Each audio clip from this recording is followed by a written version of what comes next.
te dire, acha nikwambie, le monde peut parler. na dunia itasema. Le monde peut voir la situation que tu traverses. Dunia itaona mambo kunapitia. Mais le monde Na hiyo ne dunia connaît pas le plan de Dieu sur ta vie. hawajui vile Mungu Ne anakupanga. néglige pas celui qui est à côté de toi. Achilia ule kwa pembeni yako. Ne minimise pas celui que tu vis avec Usipate kushusha ule à cause de la situation actuelle. kwa mambo uko naona. Dans le plan de Dieu, Vile vya Mungu. ni toi, Na wewe. ni lui, Na yeye. personne Mtu ataka. ne connaît le projet de Dieu. Sijui vile Mais les véritables chrétiens, na Ukristo wa kweli. comme nous croyons à Dieu, Vile tunaaminia ce que nous devons faire, kiashia c'est de chercher la révélation kutafuta pour maono connaître le projet gratuit sur nos vies. ya kuona matengenezo ya Mungu. Si tu n'as pas la révélation de Dieu, de ton projet, uko na maono ya Mungu, tu peux abandonner ton projet, utaacha njia tu yako, peux laisser Dieu,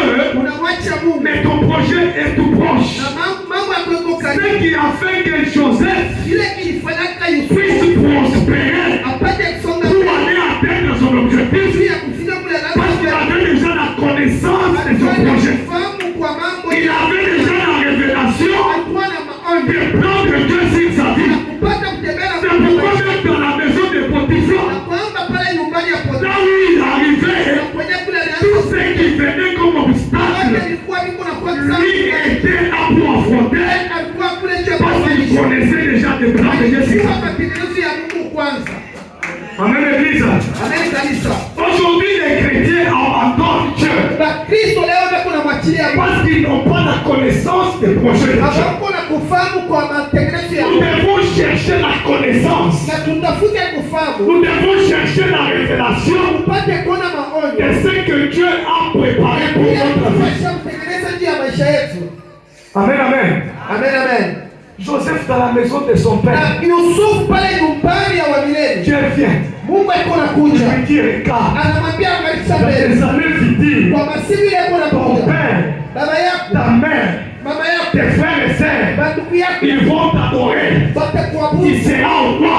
Utakuwa Tu vas gouverner. utatawala. Tu vas dominer. Utatawala. Tu seras chef. Utakuwa rais. Il était béni, Alikuwa mais il kubarikiwa. avait déjà la révélation. Alikuwa na maonyo kwanza.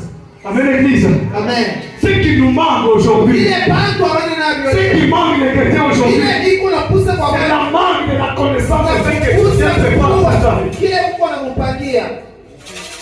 C'est lui qui connaît déjà les plans de Dieu de sa vie. Ule ashamjua vile Mungu ashakumtengenezea. Il ne s'agit jamais. Ashipate kurudika. Quelle que soit la situation qu'il fait traverser, Hata vile mambo kanatapita tu y trouveras, il est serein. atakuwa paka pale. Il n'a pas peur.